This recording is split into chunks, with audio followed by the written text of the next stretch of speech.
حامدا ومصلیا اما بعد فاعوذ باللہ من الشیطان الرجیم بسم اللہ الرحمن الرحیم وما امروا الا لیعبدوا اللہ مخلصین لہ الدین حنفاء ویقیموا الصلاة ویؤتوا الزکاة ذالک دین القیمہ صدق اللہ مولانا العظیم۔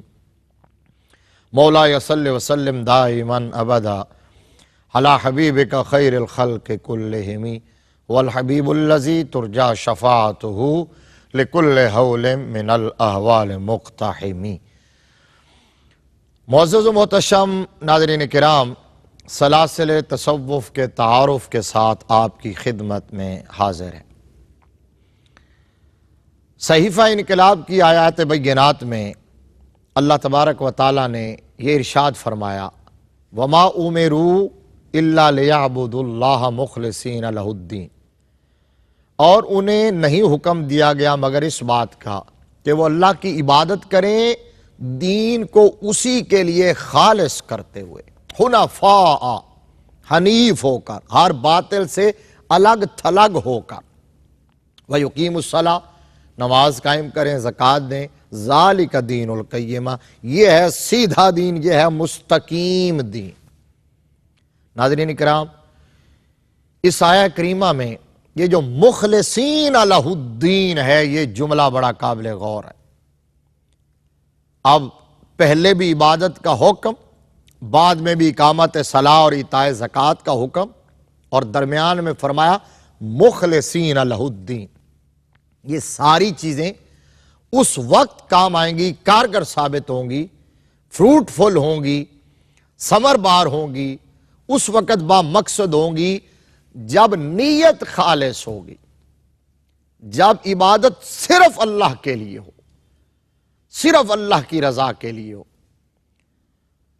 صرف اللہ کے خوف و خشیت کو دل میں جگہ دے کر اس کے سامنے جھکا جائے۔ اسی لیے کہا جاتا ہے کہ نیت کی اہمیت بہت زیادہ ہے۔ اللہ کے پیارے محبوب صلی اللہ علیہ وآلہ وسلم کا فرمان عالی شان ہر ایک جانتا ہے۔ آقا علیہ الصلوۃ والسلام نے فرمایا انما الاعمال بالنیات، فرمایا اعمال کا دار و مدار، یعنی اعمال کے ثواب اور اجر کا دار و مدار نیتوں پر ہے۔ عمل چھوٹا سا ہو بظاہر، لیکن نیت خالص ہے تو وہ بیڑا پار لگا دے گا، اور اگر عمل بہت بڑا پہاڑ جتنا عمل ہے لیکن اگر نیت خالص نہیں ہے تو وہ رائے گا اور بیکار ہے۔ اور ایک اور خوبصورت جملہ بھی اپنی سماعتوں کی نظر کیجئے اور دل میں جگہ دیجئے۔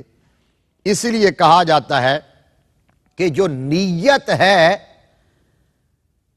وہ نیت کی اہمیت کے بارے میں کہا جاتا ہے کہ جو طریقت ہے وہ شریعت کی نیت کا نام، طریقت اور تصوف شریعت کی نیت کا نام ہے، کہ آپ شرعی اعمال، عبادات، ریاضات، شریعت پر عمل پیرا ہوتے ہوئے نیت کی ڈائریکشن، نیت کا زاویہ درست کر لیتے ہیں تو آپ طریقت کے راہی بن جاتے ہیں۔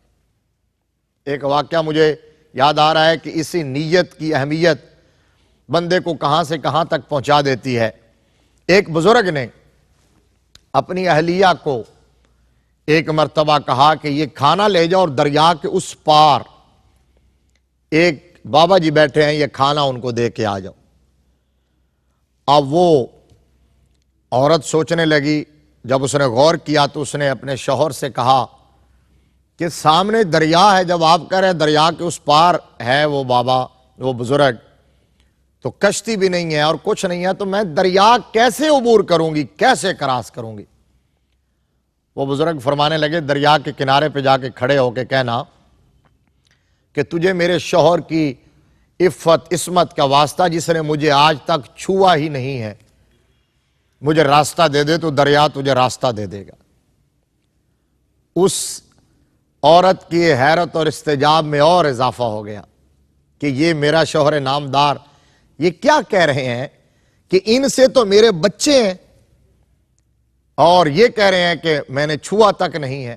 خیر، اس نے صبر و تحمل کا مظاہرہ کرتے ہوئے برداشت کیا اور چلی گئی وہاں سے۔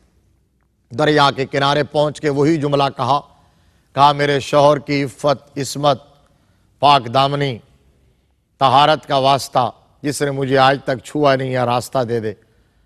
تو دریا نے راستہ دے دیا، وہ عورت دریا کو عبور کر گئی، ادھر چلی گئی۔ ادھر دیکھا تو ایک بابا جی بیٹھے ہیں، اللہ سے لوگ لگائے ہوئے ہیں، اللہ اللہ ذکر اور فکر میں، عالم استغراق میں ہے، محویت کا عالم یہ ہے کہ کسی کی خبر نہیں۔ قریب پہنچ کے ان کو متوجہ کیا، آواز دی، کھانا ان کے سامنے رکھا، سائیڈ پہ ہو کے بیٹھ گئی۔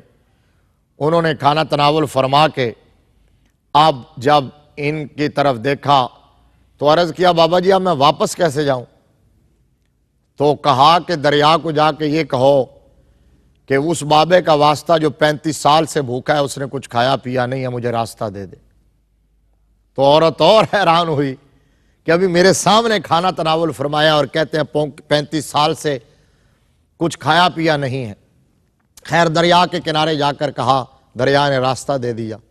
گھر واپس آئی، واپس آ کے اپنے شوہر کو کہا کہ یہ ماجرا کیا ہے؟ آپ بھی بزرگ ہیں، نیک سیرت ہیں، پاک تینت ہیں، وہ بھی نیک بزرگ ہیں، لیکن دونوں نے یہ بات کہی ہے، میں اس کو کذب نہیں کہہ سکتی لیکن میری سمجھ سے بالا ہے۔ آپ کہتے نے کہا کہ آپ نے مجھے چھوا ہی نہیں، حالانکہ ہمارے بچے ہیں۔ انہوں نے کہا میں 35 سال سے بھوکا ہوں، حالانکہ میرے سامنے کھانا کھایا۔ تو کہا اللہ کی نیک بندی، اصل ماجرا یہ ہے کہ میں نے جو آپ اور میں اکٹھے رہے ہیں نا، تو اپنی خواہش نفس کے لیے میں ایک مرتبہ بھی تمہارے قریب نہیں آیا، صرف اللہ کا حکم سمجھ کے اور میرے آقا کی سنت سمجھ کے، اپنے لیے نہیں۔ اور وہ بابا جی جو تھے کھانا کھاتے رہے، آج بھی انہوں نے کھایا، لیکن انہوں نے اپنی ذات کے لیے، اپنے نفس کو فربا کرنے کے لیے کبھی کھانا نہیں کھایا، صرف اس نیت سے کھانا کھاتے ہیں کہ میں اللہ کی عبادت کے قابل ہو جاؤں، میری کمر سیدھی رہے، میں اس کی بارگاہ میں کھڑا ہو سکوں۔ تو نیت میری بھی یہ ہے، نیت ان کی بھی یہ ہے۔ جب نیت کا اخلاص آ گیا تو پھر وہ ہمارا جملہ اپنی جگہ درست تھا کہ میں نے جو کہا وہ بھی سچ تھا، انہوں نے جو کہا وہ بھی سچ تھا۔ نیت اتنی اہمیت رکھتی ہے ناظرین کرام، نیت کا زاویہ جب درست ہو جاتا ہے تو طریقت کے راستے مل جاتے ہیں، اور اسی نیت کے اخلاص کا نام تزکیہ ہے، اسی کا نام معرفت ہے، اسی کا نام تصوف ہے۔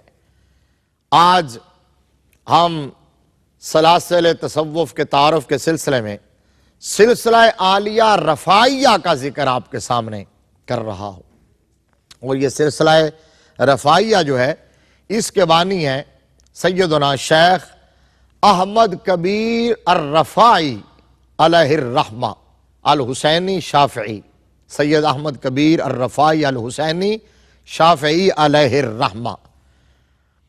آپ نام سے سمجھ گئے ہیں کہ آپ حسینی سید ہیں، اور آپ کی کنیت ابو العباس ہے، اور لقب آپ کا محی الدین ہے، محی الدین۔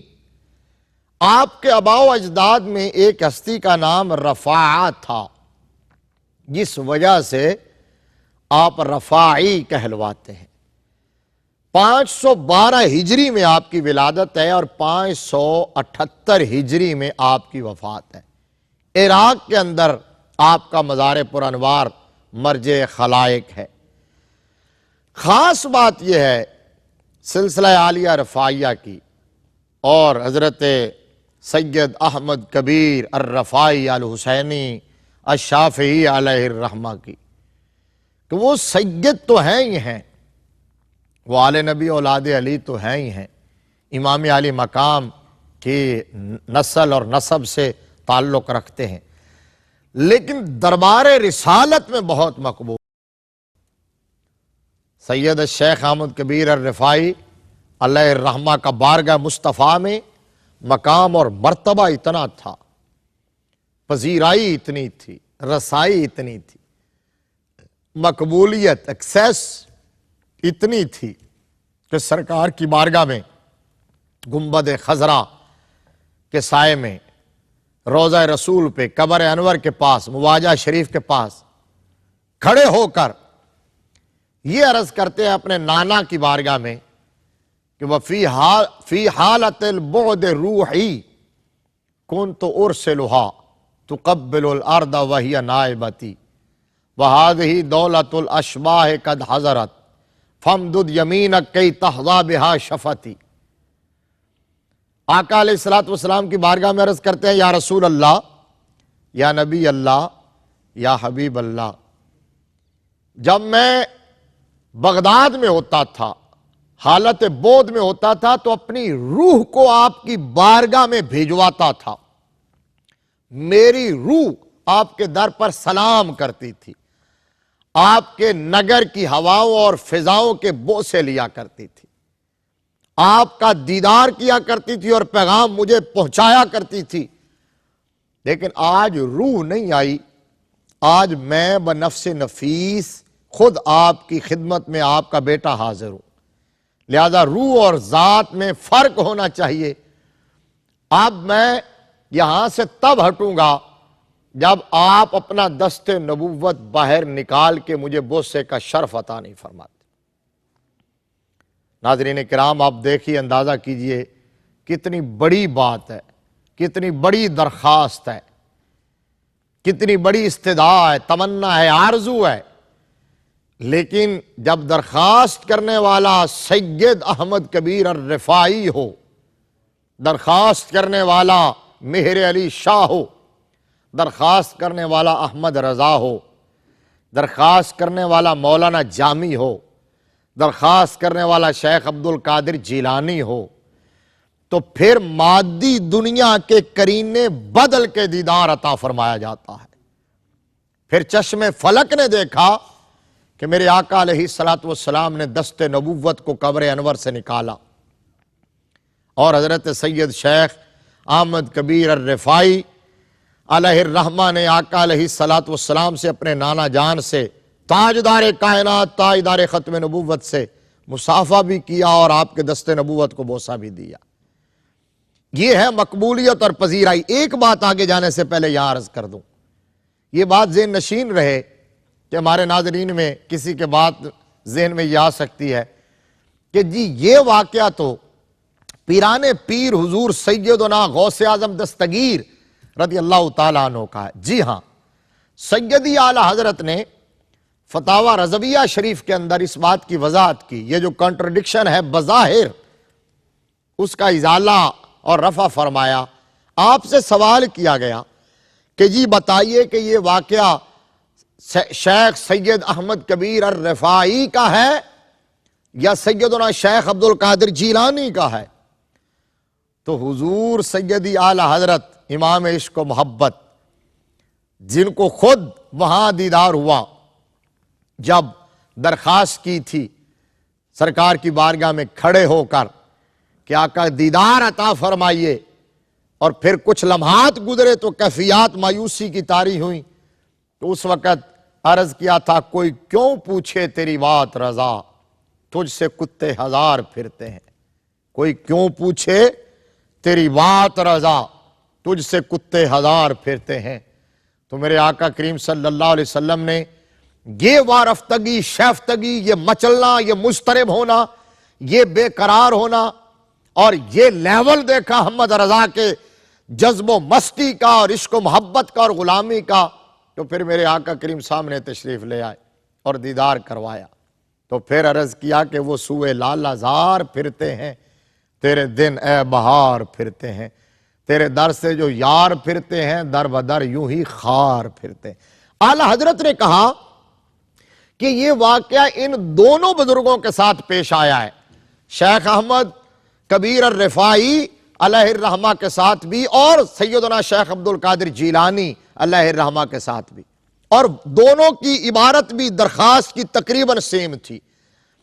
سید احمد کبیر الرفاعی کا میں نے عرض کیا، حضور غوث اعظم جب سرکار کی بارگاہ میں گئے تھے، عرض کیا تھا، یہی درخواست پیش کی، اور اس وقت مسجد نبوی شریف میں تقریباً 10,000 لوگ موجود تھے۔ انہوں نے جاگتے ہوئے اپنے چشم فلک سے دیکھا تھا کہ میرے آقا کریم صلی اللہ علیہ وسلم نے دست نبوت کو نکالا، اور حضور غوث اعظم نے مصافحہ کیا، دست بوسی کی، اور اپنے سر پہ میرے آقا کا ہاتھ رکھ لیا تھا۔ تو تو میرے آقا نے فرمایا ہوگا کہ اے عبد القادر تو نے میرا ہاتھ اپنے سر پہ رکھا ہے، جا میری امت کے ہر ولی کی گردن پہ تیرا قدم ہوگا۔ بہرحال آج ہم بات کر رہے ہیں سلسلہ عالیہ رفاعیہ کی، تو اس کے بانی حضرت سیدنا شیخ احمد کبیر الرفاعی، ان کی یہ مقبولیت دربار رسالت میں تھی۔ آپ بہت بڑے عالم تھے، بہت بڑے عالم ربانی تھے، آپ کی تصانیف بھی بہت زیادہ ہیں، جن میں مشہور النظام الخالص، الصراط المستقیم اور الطریق الی اللہ اور رحیق الکوثر ہیں۔ وآخر دعوایا ان الحمدللہ رب العالمین۔